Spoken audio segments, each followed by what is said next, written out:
Hello bachcho, let's see the question. So the question says which one of the following equations does not correctly represent the first law of thermodynamics for the given process in an ideal gas.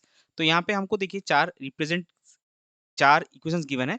बोला गया है कि इसमें से कौन सा represent first law of thermodynamics के सही से कौन सा equation first law of thermodynamics को सही से रिप्रेजेंट नहीं करता। तो ऑप्शन क्या क्या है? Option A, for isothermal process you have Q is equal to minus W. Option B, for cyclic process you also have Q is equal to minus W. Option C, for adiabatic process you have delta E is equal to Q. And option D, for expansion of a gas into vacuum you have delta E is equal to Q. तो इनमें से कौन सा first law of thermodynamics को सही से represent नहीं करता वो हमको निकालना है। तो चलिए सबसे पहले देखते हैं इस क्वेश्चन का की कॉन्सेप्ट क्या होगा। सो इस क्वेश्चन का की कॉन्सेप्ट होगा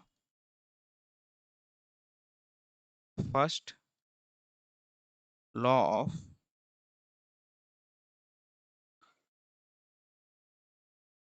थर्मोडायनामिक्स। तो अभी देखिए जो फर्स्ट लॉ है, first law of thermodynamics is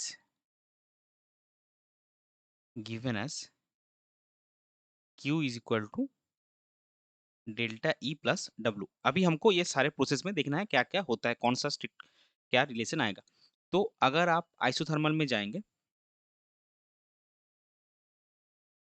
पहले आपको आइसोथर्मल प्रोसेस ही गिवन है। सो आइसोथर्मल प्रोसेस में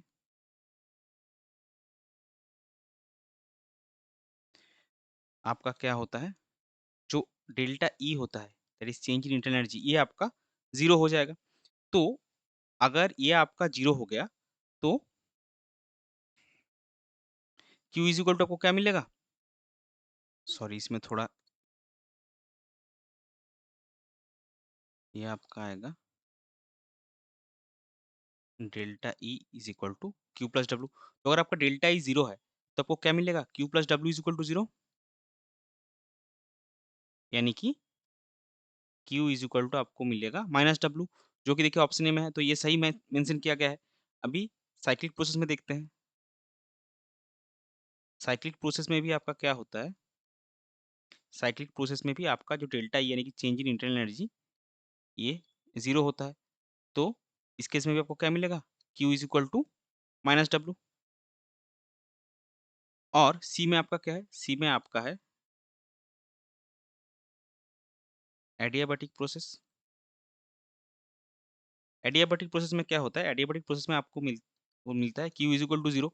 सो delta E is equal to Q plus W. Q अगर आपका जीरो हो गया तो आपको क्या मिलेगा, therefore delta E is equal to W.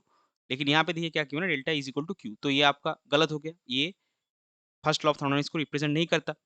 और डी में आपका आएगा expansion of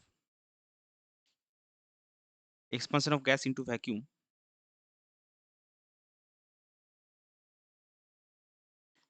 expansion of gas into